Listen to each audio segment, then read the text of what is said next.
കാരണം ഈ ഒറിജിനൽ എഴുത്ത് അച്ഛന്റെ കൈ കിട്ടി. പിന്നെ ആരാ പേര് ഞാൻ പറയുന്നില്ല. അച്ഛന്റെ കൈ കൊണ്ട് കൊടുത്തു. അച്ഛൻ അത് വാങ്ങിക്കുന്നത് ഞാൻ കണ്ടു. ഞാൻ അവിടെ ഉണ്ടായിരുന്നു. അച്ഛൻ ഇത് വായിച്ചുകൊണ്ടിരിക്കുന്നുണ്ടായിരുന്നു. അപ്പൊ ഞാൻ അച്ഛനോട്, അച്ഛൻ എന്തോ ഈ പഠിക്കുന്ന പരീക്ഷയാണോ തമാശക്ക് ഞാൻ ചോദിച്ചു. അപ്പൊ പറഞ്ഞു, കുറച്ച് കാര്യങ്ങൾ പറഞ്ഞു. നമ്മളിപ്പോ പേഴ്സണൽ കാര്യങ്ങളിലേക്ക് പോകേണ്ട കാര്യമില്ലല്ലോ. പറഞ്ഞു. അപ്പൊ ഞാൻ എടുത്ത അച്ഛനോട് ചോദിച്ചു, സത്യമാണ് ഈ പറയുന്നത്? അച്ഛൻ ഉമ്മൻചാണ്ടി സാറിനെ പറ്റി ഇങ്ങനെയൊക്കെ പറയുന്നുണ്ടല്ലോ, അതുമല്ലോ അതിനകത്തുണ്ടോ? അപ്പൊ അച്ഛൻ പറഞ്ഞ വാചകമാണ്, അയ്യോ ദൈവദോഷം പറയരുതല്ലോ, ഒന്നുമില്ല, അത് അങ്ങനത്തെ മോശപ്പെട്ട ഒരു കാര്യങ്ങളും അതിൽ എഴുതിയിട്ടില്ല. എന്നിട്ട് എങ്ങനെ ഉമ്മൻചാണ്ടി എന്ന വലിയ മനുഷ്യനെ എങ്ങനെ അപകീർത്തിപ്പെടുത്താൻ കഴിഞ്ഞു? ഇന്നലെ ഞാൻ അദ്ദേഹത്തിന്റെ ഭാര്യയെ കാണാൻ, അവർ കരയുമായിരുന്നു. ഞാൻ പറഞ്ഞു, ഈ സംഭവിച്ചു പോയതിന് എന്റെ കുടുംബം മുഴുവൻ ഞാൻ ദുഃഖിക്കുക. അല്ല, അച്ഛൻ CBIക്ക് മൊഴി കൊടുത്തു. ഉമ്മൻചാണ്ടി സാറിനെ പറ്റി ഇങ്ങനത്തെ യാതൊരു ആരോപണങ്ങളും ഇല്ലാന്ന് അച്ഛൻ നേരിട്ട് മൊഴി കൊടുത്തു. അതും റെക്കോർഡിലുണ്ടല്ലോ. പിന്നെ ഈ 4 പേജ് എവിടുന്ന് വന്നു എന്ത് പറഞ്ഞു എന്നുള്ളത് പറയാൻ ഞാൻ ആളല്ല, കോടതി. CBIയുടെ ഫൈൻഡിങ്സിലുണ്ട് 4 പേജ് കൂട്ടിച്ചേർത്തു. അതെ, അതിനെപ്പറ്റി ഞാൻ അഭിപ്രായം ആരാണ് എന്താണെന്നൊക്കെ എനിക്ക് അറിയാമെങ്കിലും ഞാൻ പറയുന്നില്ല. കാരണം അത് കോടതി ഇരിക്കുന്ന വിഷയം കോടതി പറയട്ടെ, കോടതി തീരുമാനിക്കണം.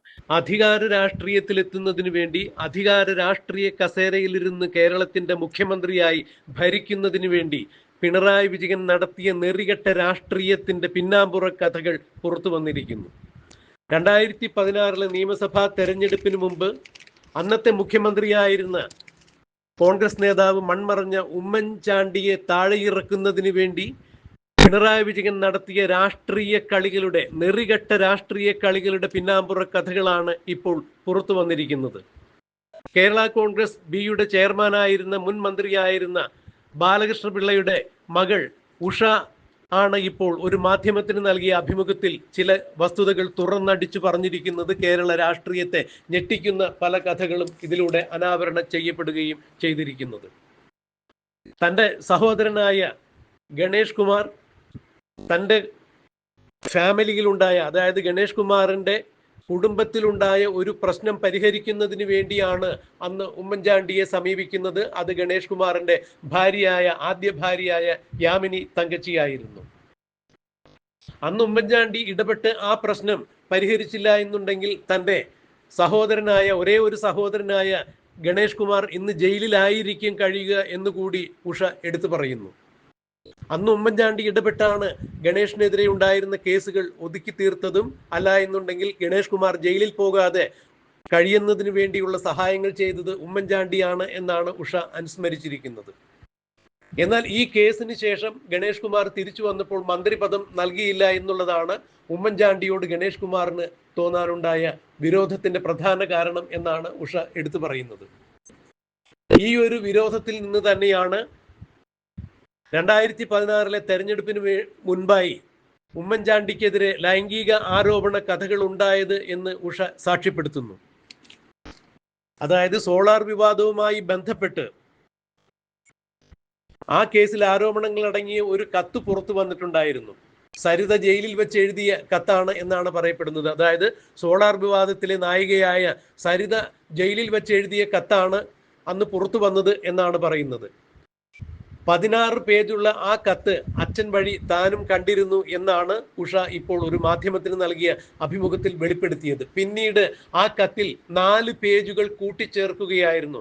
ആദ്യത്തെ 16 പേജിൽ ഉമ്മൻചാണ്ടിയുടെ പേരുണ്ടായിരുന്നില്ല എന്നുള്ളത് താൻ ശ്രദ്ധിച്ചിരുന്നതാണ്. പിന്നീട് ആ കത്തിന്റെ കൂടെ 4 പേജുകൾ കൂട്ടിച്ചേർത്താണ് ഉമ്മൻചാണ്ടിയുടെ പേര് പരാമർശിക്കപ്പെട്ടത്. ഉമ്മൻചാണ്ടിയുടെ കുടുംബത്തിന് അതിലുണ്ടായ നഷ്ടം വളരെ വലുതാണ്. ആ നഷ്ടത്തിൽ താനിപ്പോൾ അങ്ങേയറ്റം ഖേദിക്കുന്നു എന്നുകൂടി ഉഷ പറയുന്നു.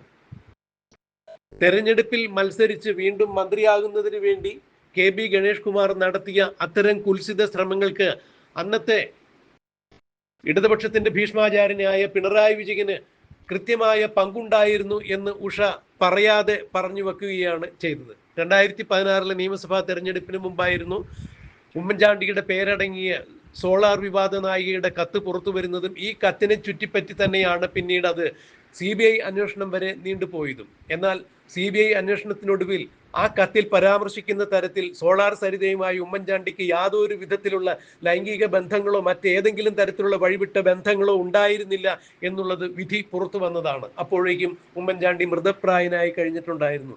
എന്നാൽ അദ്ദേഹം തെറ്റുകാരനല്ല എന്ന് പൊതുസമൂഹത്തെ ബോധ്യപ്പെടുത്തുന്ന രീതിയിൽ CBI കോടതിയുടെ വിധി പുറത്തു വന്നതിന് ശേഷം മരിക്കുന്നതിനുള്ള ഒരു സൗഭാഗ്യം അദ്ദേഹത്തിന് ഉണ്ടായി എന്നുള്ളത് എടുത്തു പറയേണ്ട വസ്തുതയാണ്. അല്ല എന്നുണ്ടെങ്കിൽ താൻ തെറ്റുകാരനല്ല എന്ന് ജനത്തിനെ ബോധിപ്പിക്കാൻ കഴിയാത്തതിലുള്ള ഒരു മാനസിക വിഷമം മൂലം അദ്ദേഹം മരിക്കുമായിരുന്നു. എന്നാൽ CBI കോടതിയുടെ വിധി അദ്ദേഹത്തിന്റെ മരണത്തിന് മുൻപ് പുറത്തു വന്നു. ജനങ്ങൾ സത്യാവസ്ഥ കോടതിയിലൂടെ കണ്ടറിഞ്ഞു എന്നതിൽ ഉമ്മൻചാണ്ടിക്കും ചാരിതാർത്ഥ്യമുണ്ടായിരുന്നു. അന്ന് സദാചാര വിശുദ്ധിയുടെ ആൾരൂപമായി അറിയപ്പെട്ടിരുന്ന ഉമ്മൻചാണ്ടിയെ KB ഗണേഷ് കുമാർ കൊല്ലാക്കൊല ചെയ്തത് തന്നെയാണ് എന്നാണ് ഗണേഷ് കുമാറിന്റെ സ്വന്തം സഹോദരിയായ ഉഷ വെളിപ്പെടുത്തിയിരിക്കുന്നത്. ഗണേഷ് കുമാറിന്റെ കുടുംബത്തിൽ, അതായത് ബാലകൃഷ്ണപിള്ളയുടെ കുടുംബത്തിൽ മക്കൾ തമ്മിൽ ചില പോരുകളൊക്കെ ഉണ്ടായിരുന്നതായി നേരത്തെ കേട്ടിട്ടുണ്ട്. ആ പോരുകൾ ഒരു വേള മറനീക്കി പുറത്തു വന്നതുമാണ്. സ്വത്ത് തർക്കത്തെ ചൊല്ലിയുള്ള ചില പ്രശ്നങ്ങൾ ബാലകൃഷ്ണപിള്ളയുടെ മക്കൾക്കിടയിൽ ഉണ്ടായിരുന്നു. KB ഗണേഷ് കുമാറിനും ഉഷയ്ക്കും ഇടയിൽ അത്തരം ചില പ്രശ്നങ്ങൾ ഉണ്ടായിരുന്നതായി നേരത്തെ അറിയാമായിരുന്നു. അത്തരം ചില പ്രശ്നങ്ങളിലും ഉമ്മൻചാണ്ടി മധ്യസ്ഥത വഹിച്ചതായാണ് അറിയാൻ കഴിഞ്ഞത്. എന്നാൽ പിന്നീട് അത് കൈപ്പിടിയിൽ ഒതുങ്ങുന്ന തരത്തിലായിരുന്നില്ല. ബാലകൃഷ്ണപിള്ളയെ വീട്ടുതടങ്കലിൽ വയ്ക്കുന്ന തരത്തിൽ വരെയുള്ള കാര്യങ്ങൾ മാറിയിരുന്നു. KB ഗണേഷ് കുമാർ ബാലകൃഷ്ണപിള്ളയെ വീട്ടുതടങ്കലിലാക്കുന്ന തരത്തിൽ വരെയുള്ള പ്രവൃത്തികൾ ഗണേഷ് കുമാറിന്റെ ഭാഗത്തു നിന്നും ഉണ്ടായിരുന്നു എന്ന് തന്നെയാണ് ഉഷ ഒരു മാധ്യമത്തിന് നൽകിയ അഭിമുഖത്തിൽ തുറന്നടിച്ചത്. എന്നാൽ ഇപ്പോൾ ഈ വേളയിൽ സത്യമെല്ലാം തുറന്നു പറയുന്നത് മറ്റേതെങ്കിലും പ്രത്യേകിച്ച് രാഷ്ട്രീയ ലക്ഷ്യത്തിനു വേണ്ടിയൊന്നുമല്ല. പക്ഷേ ഇനിയും ഇത്തരം കാര്യങ്ങൾ തുറന്നു പറഞ്ഞില്ലെങ്കിൽ മനസാക്ഷി കുത്തുണ്ടാകും എന്ന് കണക്കാക്കിക്കൊണ്ട് തന്നെയാണ് ഇപ്പോൾ ഉഷ ഇത്തരം തുറന്നു പറച്ചിലുകൾ നടത്തിയിരിക്കുന്നത്. 2026 നിയമസഭാ തെരഞ്ഞെടുപ്പ് പടിവാതിക്കൽ എത്തി നിൽക്കുന്ന ഈ സമയത്ത് ഉഷ പൊട്ടിച്ചിരിക്കുന്ന ഈ ബോംബ് മുഖ്യമന്ത്രി പിണറായി വിജയനും ഇടതുപക്ഷത്തിനും പ്രത്യേകിച്ച് KB ഗണേഷ് കുമാറിനും വലിയ തിരിച്ചടിയാകുന്നു.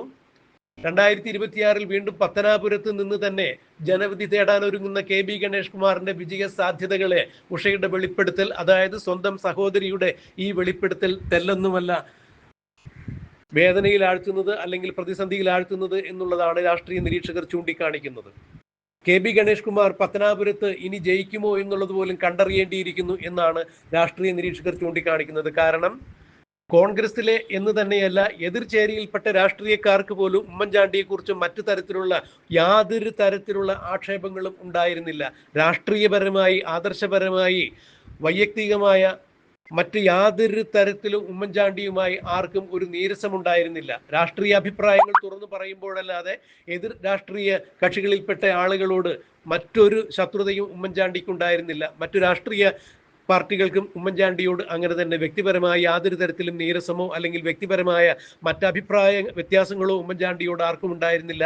ശത്രുതാ മനോഭാവം ഉണ്ടായിരുന്നില്ല. ഉമ്മൻചാണ്ടിക്കും തിരിച്ചും അങ്ങനെ തന്നെ സദാചാര വിശുദ്ധിയുള്ള ഒരു നേതാവ് എന്ന് തന്നെയാണ് എതിർ രാഷ്ട്രീയ കക്ഷികളിൽപ്പെട്ട ആളുകൾ പോലും ഉമ്മൻചാണ്ടിയെ വിശേഷിപ്പിച്ചിരുന്നത്. ആ സന്ദർഭത്തിലാണ് സോളാർ സരിതയുമായി ഉമ്മൻചാണ്ടി ക്ലിഫ് ഹൗസിൽ വെച്ച് വഴിവിട്ട് ചില ബന്ധങ്ങൾ നടത്തി സരിതയെ കൊണ്ട് ഉമ്മൻചാണ്ടി വദനസുരതം ചെയ്യിപ്പിച്ചു എന്ന് സരിത തന്നെ KB ഗണേഷ് കുമാറിന്റെയോ അല്ലെങ്കിൽ മുഖ്യമന്ത്രി പിണറായി വിജയന്റെയോ പ്രേരണ കൊണ്ട് മാധ്യമങ്ങൾക്ക് മുന്നിൽ അത്തരത്തിൽ ചില വെളിപ്പെടുത്തലുകൾ നടത്തിയിട്ടുണ്ടായിരുന്നു. ഇത് അക്ഷരാർത്ഥത്തിൽ കേരളം കേട്ട് ഞെട്ടിത്തരിച്ചു നിൽക്കുന്ന കാഴ്ചയാണ് കണ്ടത്. പിന്നീട് ഈ കേസിൽ പിണറായി വിജയന്റെ ക്രൈംബ്രാഞ്ച് അന്വേഷിച്ചു. പിന്നീട് CBI അന്വേഷിച്ചിട്ടും ഉമ്മൻചാണ്ടിക്ക് സരിത പറയുന്നത് പോലെ യാതൊരു തരത്തിലുള്ള ഒരു ബന്ധവും സരിതയുമായി ഉണ്ട് എന്ന് തെളിയിക്കുന്നതിനുള്ള യാതൊരു തെളിവുകളും കിട്ടിയില്ല. ഉമ്മൻചാണ്ടിയെ കോടതി നിരുപാധികം വെറുതെ വിടുകയായിരുന്നു.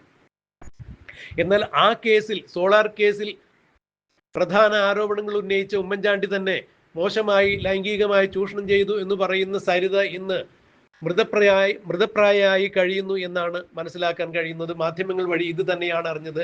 സരിതയുടെ ഭാഗികമായി കാഴ്ച ശക്തി നഷ്ടപ്പെട്ടുകൊണ്ടിരിക്കുന്നു, ശരീരത്തിന്റെ ചലനശേഷി നഷ്ടപ്പെട്ടുകൊണ്ടിരിക്കുന്നു, തലച്ചോർ പ്രവർത്തനക്ഷമമല്ലാതായിക്കൊണ്ടിരിക്കുന്നു. അതുപോലെ ശരീരത്തിന്റെ ആന്തരിക അവയവങ്ങളെല്ലാം നശിച്ചുകൊണ്ടിരിക്കുന്നു. മെല്ലെ മെല്ലെ സരിത മരണത്തിന് കീഴ്പ്പെട്ടുകൊണ്ടിരിക്കുന്നു എന്ന തരത്തിൽ തന്നെയാണ് സരിതയുടേതായി ഒരു അഭിമുഖം കുറച്ചു കാലങ്ങൾക്ക് മുമ്പ് പുറത്തു വന്നിട്ടുണ്ടായിരുന്നത്. അതായത് മറ്റുള്ള രാഷ്ട്രീയക്കാരെല്ലാവരും ഇപ്പോൾ സരിതയുടെ ഈ ദുർഗതിയെ പഴിക്കുന്നത് അവർ ചെയ്തു കൂട്ടിയതിന്റെ പാപഫലം അവരനുഭവിക്കുന്നു എന്നാണ് പറയുന്നത്. അതെന്ത് തന്നെയായാലും ഉമ്മൻചാണ്ടിയെ കുറിച്ച് സരിതയും KB ഗണേഷ് കുമാറും അന്നത്തെ ഇടതുപക്ഷത്തിന്റെ സമുന്നത നേതാവായിരുന്ന പിണറായി വിജയനും ചേർന്ന് നടത്തിയ കള്ളക്കളികൾ തന്നെയായിരുന്നു സോളാർ വിവാദ റിപ്പോർട്ട് എന്ന് സി ദിവാകരൻ, ഇടതുപക്ഷത്തിന്റെ മന്ത്രിയായിരുന്ന സി ദിവാകരൻ തന്റെ കനൽ വഴികൾ എന്ന പുസ്തകത്തിൽ തന്നെ രേഖപ്പെടുത്തിയിട്ടുണ്ട്. ഒരു ജഡ്ജിയെ ഉപയോഗിച്ചുകൊണ്ട് 10-15 കോടി രൂപ മുടക്കി സോളാർ സരിതയെയും ഉപയോഗിച്ചുകൊണ്ട് കണഗുണ റിപ്പോർട്ട് എഴുതി വച്ചു എന്നാണ് സോളാർ റിപ്പോർട്ടിനെ കുറിച്ച് സി ദിവാകരൻ തന്റെ കനൽ വഴികൾ എന്ന പുസ്തകത്തിൽ എഴുതിയിരിക്കുന്നത്. ഉമ്മൻചാണ്ടിയെ ഇത്ര കണ്ട് അവഹേളിക്കുന്ന തരത്തിൽ ഇത്തരത്തിലൊരു റിപ്പോർട്ട് എഴുതി ഉണ്ടാക്കിയത് ഇത് തന്നെയാണ് അതിൻ്റെ പുറകിലുള്ള സത്യം എന്നാണ് ദിവാകരന്റെ പുസ്തകത്തിലൂടെ മനസ്സിലാക്കാൻ കഴിയുന്നത്. അതായത് ഇടതുപക്ഷത്തിന്റെ നേതാവായിരുന്ന, ഇടതുപക്ഷത്തിന്റെ മന്ത്രിയായിരുന്ന സി ദിവാകരൻ തന്നെയാണ് മുഖ്യമന്ത്രി പിണറായി വിജയനെതിരെയും സരിതയ്ക്കെതിരെയും അതിരൂക്ഷമായ രീതിയിലുള്ള പരാമർശങ്ങൾ തന്റെ കനൽ വഴികൾ എന്ന പുസ്തകത്തിൽ രേഖപ്പെടുത്തിയത്.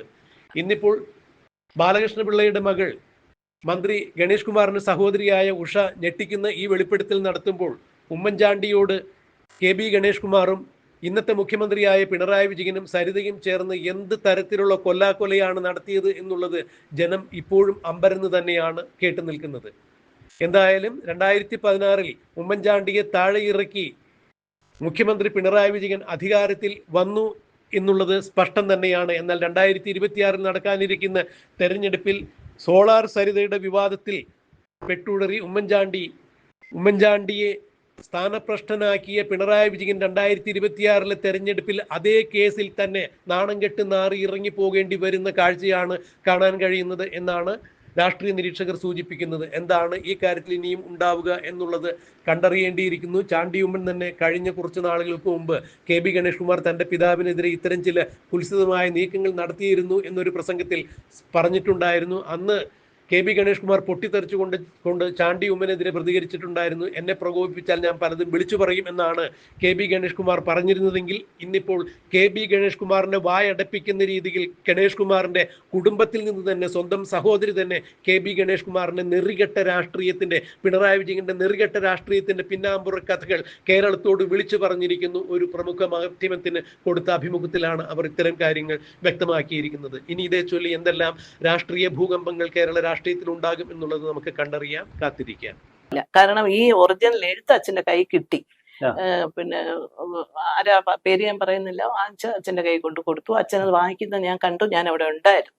അച്ഛൻ ഇത് വായിച്ചുകൊണ്ടിരിക്കുന്നുണ്ടായിരുന്നു. അപ്പൊ ഞാൻ അച്ഛനോട്, അച്ഛൻ എന്തോ ഈ പഠിക്കുന്ന പരീക്ഷയാണോ തമാശക്ക് ഞാൻ ചോദിച്ചു.